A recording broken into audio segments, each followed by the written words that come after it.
Now, we all know Paul Ryan. We know that he's a crusader of fiscal and personal responsibility. Now, his mantra is that you are lazy. Yes, all Americans, you are lazy. And if we help you through the power of government, then you will never help yourself. So the government should only be there to provide bootstraps. Unless, of course, you're already incredibly wealthy, then go ahead and have all the freebies you want. You've earned it. You're wealthy. In Paul Ryan's quest to, quote-unquote, revamp entitlement programs, which is Washington speak for get rid of course, federal benefits, he took a look at some of these incredibly wasteful failures of government spending that have only been effective in helping the poorest of the poor survive. Who wants that? Now, these programs in Ryan's world are counterproductive and ineffective and only create what he calls a poverty trap, which, at the current levels of funding, I assume would be poorly made and would fall apart after a couple of times of catching poor people. Still, the report does admit that these programs have helped millions of Americans and has also reduced the poverty rate far below what it would be if these programs actually didn't exist. Speaking of these programs, Thinkprogress put together a list of helpful programs from Paul Ryan's own report. The VA. We're going to start with the VA. Now, despite their bad record and issues that they currently face, the miles-long backlog that they're working and have made some strides in fixing and catching up with, Paul Ryan's report finds the VA's health administration program is, quote, effective in providing access to inexpensive health care for low-income veterans. Fascinating. Now, what about the children? What about the children? Well, the child tax credit was looked at, and according to the Congressional Budget for Policy and Priorities, it prevented 2.9 million people from falling into poverty, and that includes 1.5 million children. The Earned Income Tax Credit, that helps working people obviously get more money.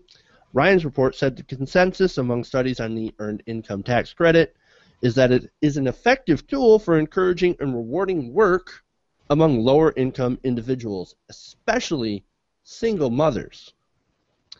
And some other programs, housing assistance grants, family planning, federal health care centers, low-income subsidies for Medicare Part D.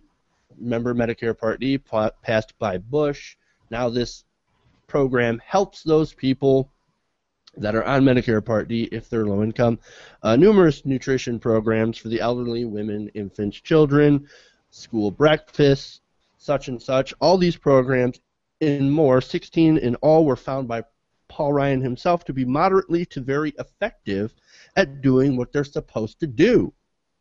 Still, Paul Ryan thinks that many of these programs are just nothing but a safety hammock that lulls people into lives of utter dependency and must be eliminated in order to give those job creators more money. Because if only the job creators had more money and Americans weren't so goddamn lazy, would America return to full employment and poverty would disappear. Thoughts? Well, like for me, when you just see kind of all these programs listed, and the report is saying, you know, effective, effective, effective, and it's just, I can like, in Paul Ryan's mind, he must be thinking, well, I mean, assuming how much he believes in what he actually says, he's really thinking, oh, shit, this is really going to bug me up. Or he may be thinking, okay, these things might be effective, but despite them helping people, it's still kind of a safety net. People are reliant upon it, and we don't want people to be reliant on the government. So even though it's working, it's going to be better if we still just pull out the rug from underneath their feet. If we just got rid of them all straight away, that would actually still be better, even though they're working, because we'd still save money, and people would be better off. Even it's just, I don't know how anyone. I mean, I'm going to love to see, well, one, if Fox News decide to cover it, and two, like, how they cover it, like how they're going to try and twist it and say, well, to be honest, I don't know. I mean, with Fox News, it's going to facts be damned anyway, but it will be interesting to see how they do manage to. I mean, they probably won't look at the key finding. They'll manage to find one or two really small programs that cost, you know, a couple of $100,000 or $1 million here, you know, absolute, you know, pittance, and they say, oh, look, these are, because one or two of these programs are awful, let's just scrap the lot, let's throw the baby out with the bathwater. Well, all right, Well, some of these are like Republican ideas. Like if you didn't notice, Paul Ryan is quoted in one of these sections for the earned income tax credit, and that's like the Republican thing. They're like, oh, you just increase the earned income tax credit for poor people because, and he even says in the quote that it encourages work instead of like sitting around. And I think there's another one in there, like the child tax credit. That's another Republican like family thing. You get a tax credit for having a kid. But there are some like disputable ones here, like the VA we know is in trouble, right? And one of the more interesting problems with the VA is, and they try and do a good job, and I'm not like trying to hate on them, but their biggest problem is that they still use paper for everything. Hmm.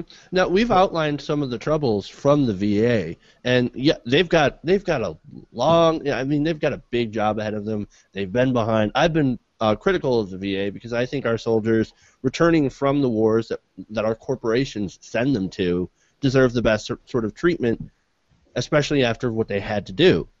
Right. And the thing with the VA is they're basically using our old like Vietnam model on Hmm. how to care for patients now, which just makes no sense.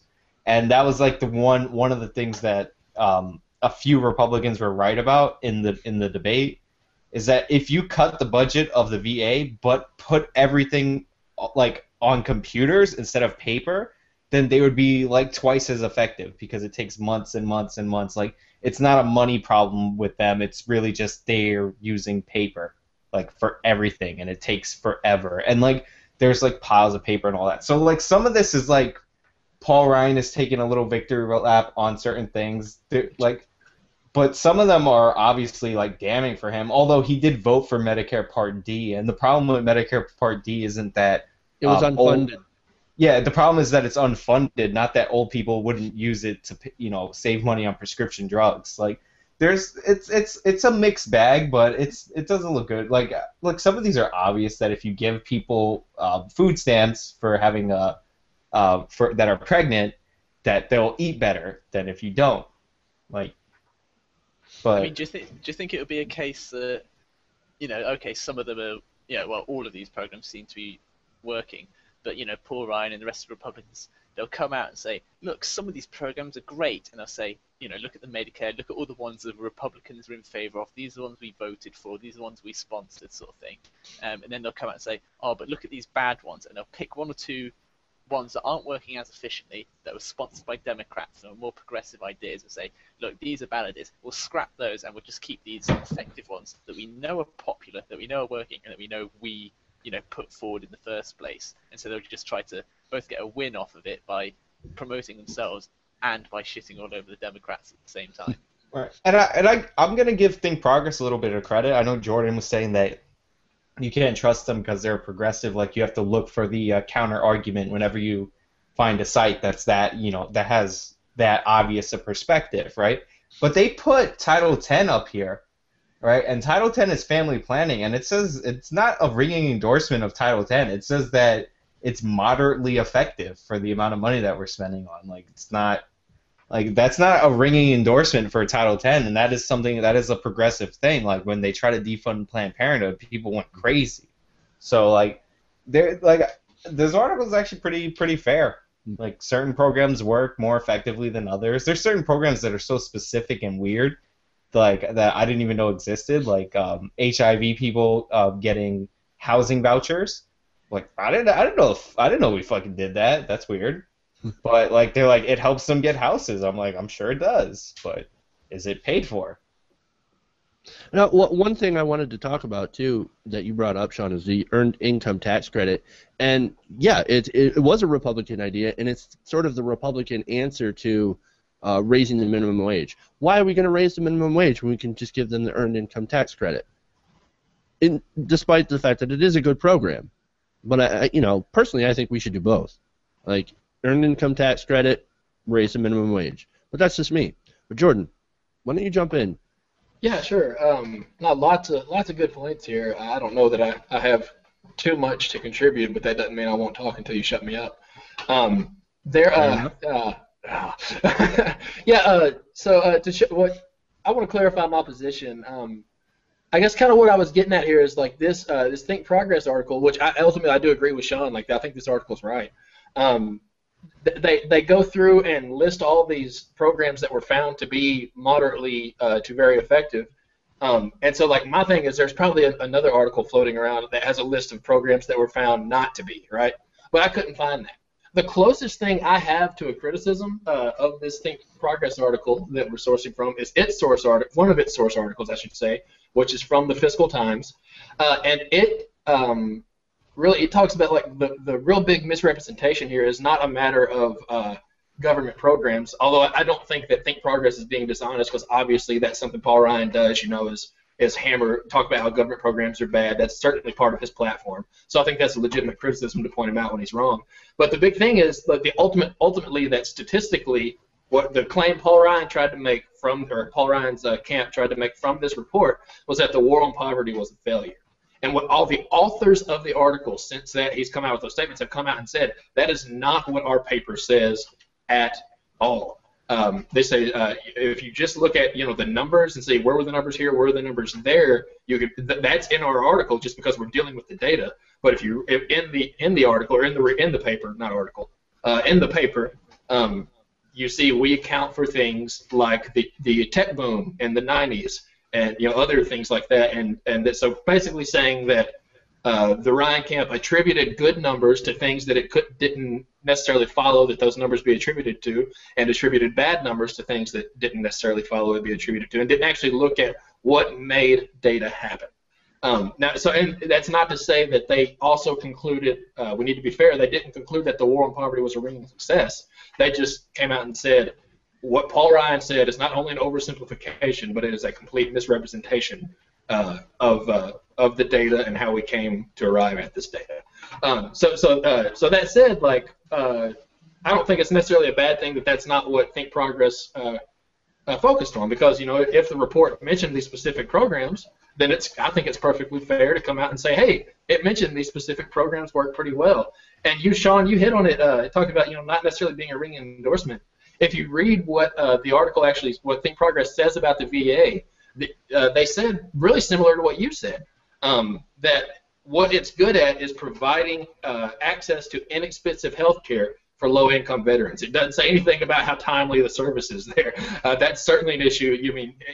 You've got your head in the clouds if you don't think that the rate of patient care at the VA is problematic. But apparently, they are being good at keeping costs down, and that's what this paper was about. This wasn't a healthcare paper; it was an economic paper. Maybe they should have got the guy from the last story to come in and interpret it, of course. And the VA has a tremendous budget. It's like Social Security. It's like Medicare, Medicaid, Social Security, the military, and then the VA is like the next biggest thing. Like they have a huge budget, so like they do provide healthcare. It's just pacing and stuff like that. Right. My favorite one out of everything, though, and this is the one that literally makes no sense, and I'm gonna call it the made-up one, and that's the school breakfast program, because it says it increases both the nutrition and academic achievement among low-income children, though it doesn't seem to increase the likelihood that a child will eat breakfast. Which it can't be both. Either you feeding them makes them more nutritious and achieve more in school, or they're not. It doesn't change whether or not they're going to eat breakfast or not. No, that's not true, Sean. I think I tend to agree with you, but I can't say that that's absolutely true. All that means is there's another variable, whether that's kids getting together and talking to each other before school, and it gets them pumped up and ready to learn, whatever it is, or make sure that kids get to school on time because they get there early for breakfast.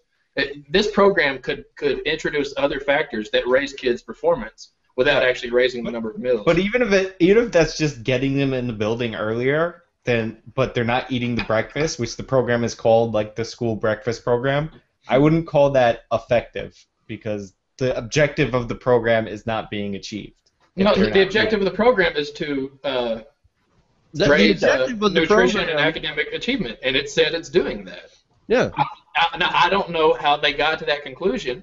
I would love to read the paper. Maybe I don't know how both can be true. Either the breakfast program is improving the nutrition of the children because they're eating it, or they're not eating it. Okay. The ones that are eating it, it is improving their abilities. Like, or it could even be that as bad as school food is, and hey, first all credit to First Lady, Michelle here. Like she's made school lunches and stuff better, but it could be that even though the number of kids who eat breakfast doesn't change, the number of kids who are only eating sugary cereal and calling that breakfast versus the number of kids who are getting, I mean, sure, they're powdered eggs, they're not great eggs, but they're getting a more balanced meal. That's going to help it, even though it does. So the number of breakfasts doesn't change, but the health of those breakfasts might. Because I know and remember, this program too is for low-income kids. Yeah. Right. So low-income kids are more likely to eat the breakfast. Yeah, I don't want to say too much on that because it's like one not big program in there. But I just wanted to point that made no sense to me. But the funny thing about the Michelle Obama program is, and you guys can look this up, apparently in the schools that accept her recommendations, they have an increase in people who bring their own lunches. That I can totally believe. I can definitely understand that. Yeah, you try to give kids healthy food, and what's the first thing they do? They try to push it. Aren't working for them. But go ahead, Stephen. Sorry. I was just going to say we had a case here in the UK nearly a decade ago now. We had a chef called Jamie Oliver. He's done some programs in America as well, I know now, where he had this huge push to get rid of there's this famous food called turkey Twizzlers that a lot of the state schools over here were serving, and they were, just not nutritional. They weren't doing the kids any good. And that sounds delicious. They looked pretty rank, to be honest. And British school foods are known for being pretty awful in some places. Hey, Stephen, British food in general, man. I'm sorry, British food in general. not known. Okay, I'm going to take that argument and put it to one side because you're wrong. But anyway. They made a kind of this Jamie Oliver chef. He made a kind of a huge effort, and they changed the type of food that they served in schools without any large change in the cost as well. He managed to do it for the same amount of money. But the problem is the parents are unhappy and the kids are unhappy. So there's news footage of parents going up to the school gates at break time and taking orders for McDonald's and stuff, and then when it came to lunch, they would be forcing the burgers through the grills in the school gate, and the kids just eating chips from their mother's hands. It was just that's you know what it is. If you try and eat healthy really, really cheaply, which is what our school lunches are, really, really cheap food, then you're gonna get bland fucking steamed peas. That's true. And that's what you're gonna roll with. So yeah, and the other thing that I just want to bring up as well is that it would be really interesting. I mean, this report's only recently come out a couple of days ago. How many Republicans will read it? Because there will be notable Republicans, people on Fox News, just probably not that many kind of normal working people. But how many people will read it and go, oh, so it's not kind of the case that all government programs are evil and make people lazy. They actually work. How many people will actually read it and think, just actually kind of come to some sort of realization that not all government programs are bad? Because, with Paul Ryan, I don't think, it might have changed his mind a tiny bit, but he's certainly not going to come out and say it. I don't know about that. I don't know about that, Stephen. Sean, I want to make a point real quick before you jump in. I just wanted to say that I think there's a way that Republicans can definitely spin this as a bad thing. Their efficacy, basically proving their point that look, see, they work, so obviously people are going to want to be on them. That's the Republican argument that I can see is, since they work so well, it's because we're just giving these handouts and people don't want to work, so they're just going to go on these government programs. That's the whole point that he's trying to make. I actually think that a lot of this is actually in line with stuff that Paul Ryan has said. I'm looking at this, and it's getting close to half of these examples that Thinkprogress put up are what you call it, are conservative type things. Because they say if it doesn't work, get rid of it, but if it does work, then block grant it to the states. There's even a couple of examples of the maternal and child health services block grant, which is block granted to the states, and those are rated effective, right? So a lot of this is he's oh well, the ones that work are the VA because we love our troops, the earned income tax credit and the other child tax credit, which are Republican things. He did vote for Medicare Part D, although he pretends he doesn't like it anymore. and they put the block grant one was effective, so that's 6 programs or 5, I don't remember, whoever was counting, that are like conservative ideas that he could just say, look, the ones that work are the ones that we set up. So, like, I could see how they could spin this already. Yeah, like there is no limit to the amount of spin that they can do on pretty much everything. I mean, they have people like Frank Luntz that spend all their time trying to spin messages and spin words and phrases and whatever to make them look good and their policies look good when they're actually shit. I mean, it's basically the job description that I'm looking for to describe this is turd polisher. Yeah.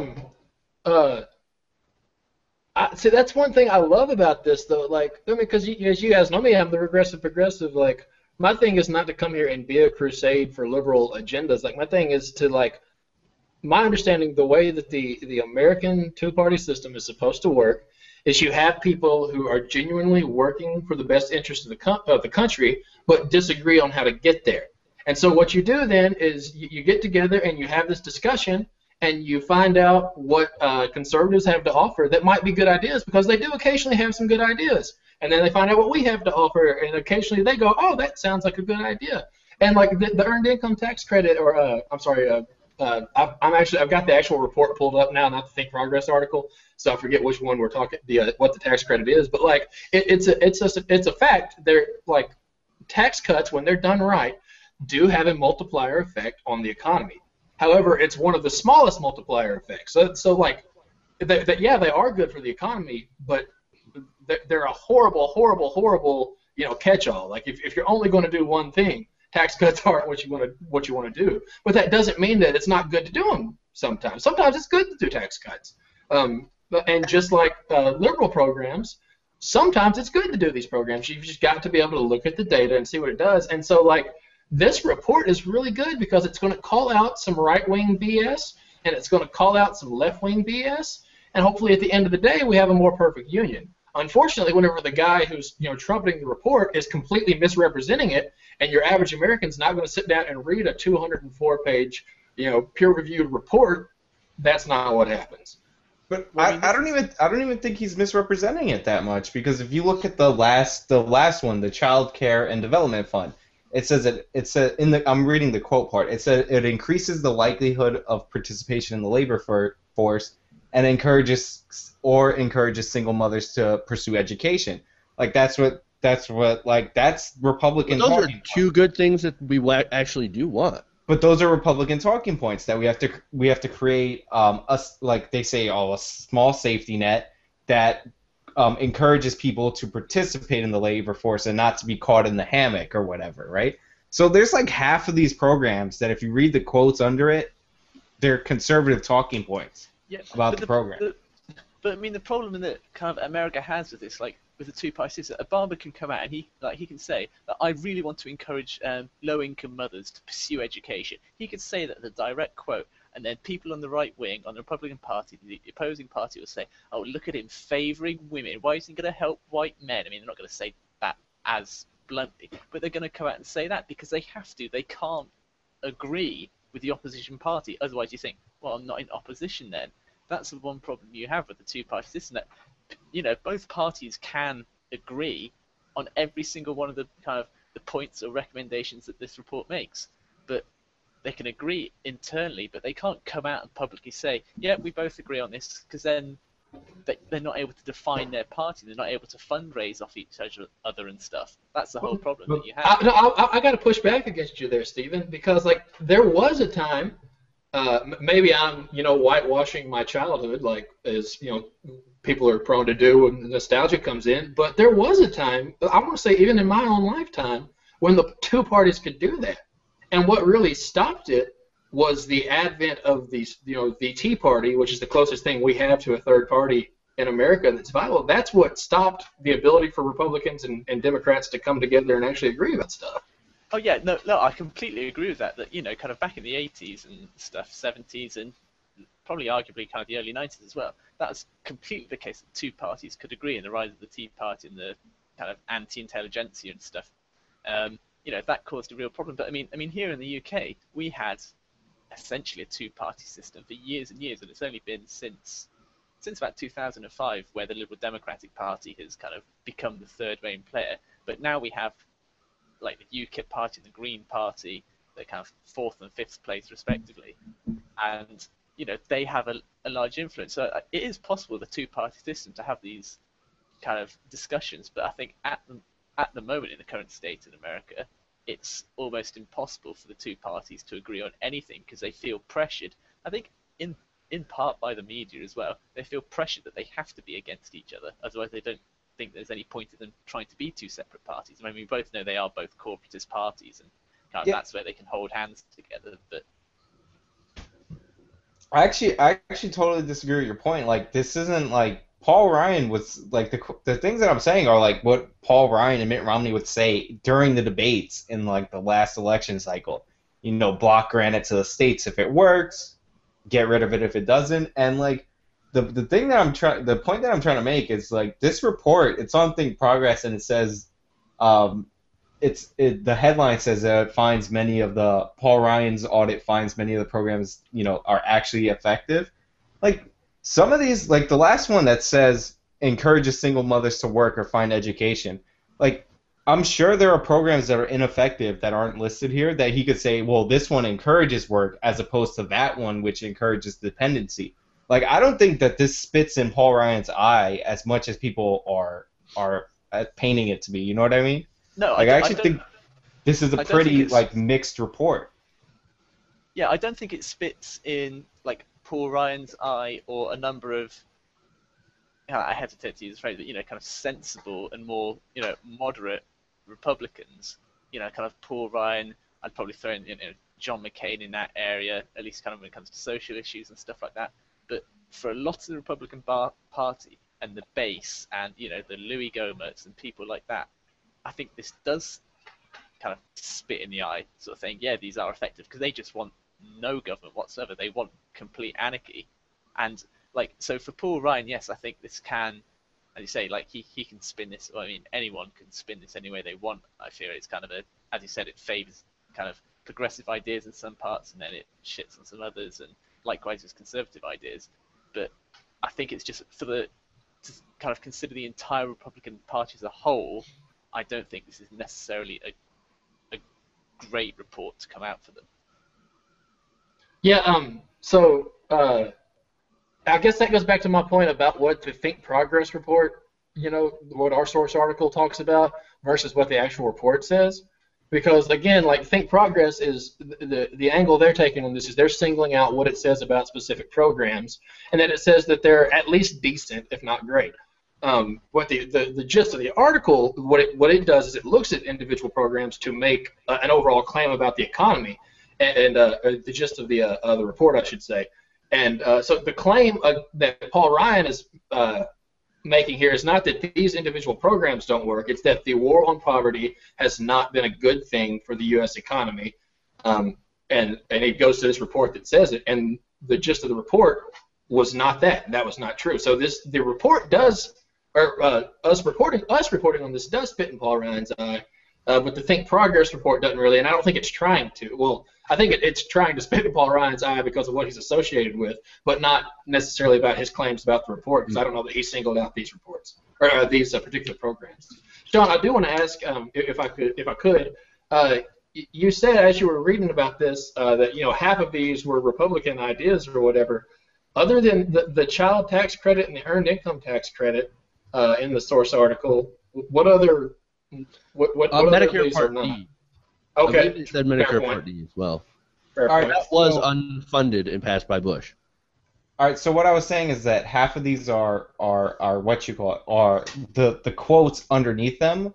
I mean, a lot of these are Republican or bipartisan programs, right? But what I was saying is half of the quotes like benefit Republicans. Like the last quote, the Child Care Development Fund. I don't know who made that program, but if you read the quote, that increases the likelihood of participation in the labor force, and then they could conversely spin that. That was like the point I was trying to make. The VA, like that's bipartisan, and they always say everything is awesome in our military.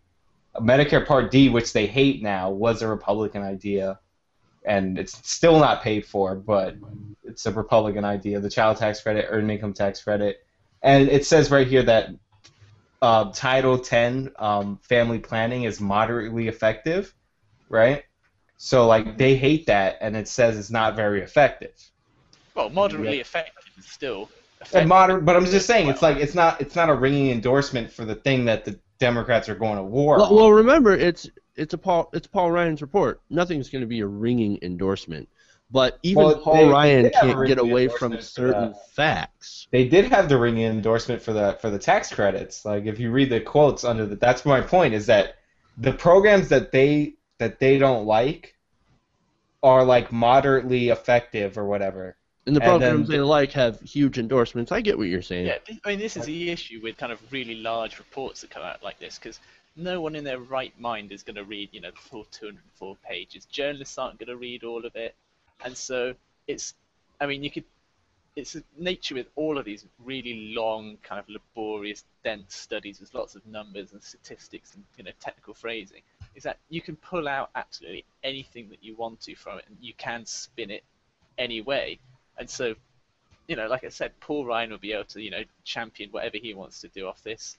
Kind of the base Republicans, your Louis Gohberts, they'll be able to kind of shit on the programs that aren't working particularly well. That'll be highlighted. Democrats will be able to pick up on, their programs that are working. There's a bit for kind of everyone kind of in this buffet of a report. And your Tea Party guy will read this, scan this, say, earned income tax credit, child tax credit. Tax cuts are the most awesome out of this.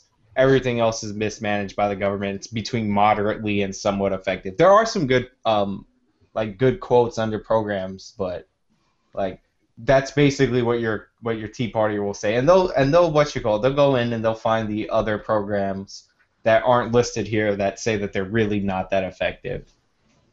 Because there's a lot of there's not any urban housing or urban education grants in here. Not that many.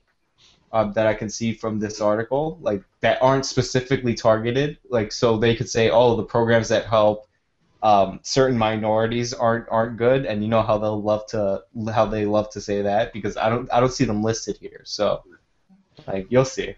All right. So I'm sorry, Jeff. Hold on, I got to ask Sean because I'm still not on the same page with him. So why are you saying then that Republicans would spin the last one, child care and development, as a bad thing because it gets women They could say that one says that it puts them, that it helps women go look for work, right?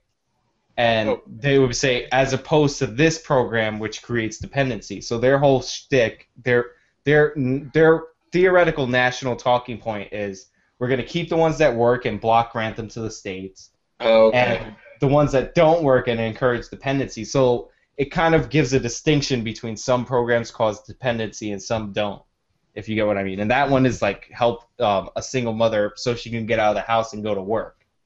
You know what I mean? Help her help herself, and that's the Republican thing. I'm looking at the actual report, and I take back everything I said about Thinkprogress doing a good job here. They definitely are misrepresenting what the report says about some of these programs. Specifically, the report is not very praiseworthy of the Child Care and Development Fund. But there's a link to the report in the article. We'll post the article. You guys do the research yourself. Don't take my word for it. Hey, if you enjoyed this clip, make sure to like and leave a comment below, or even share. Sharing is caring.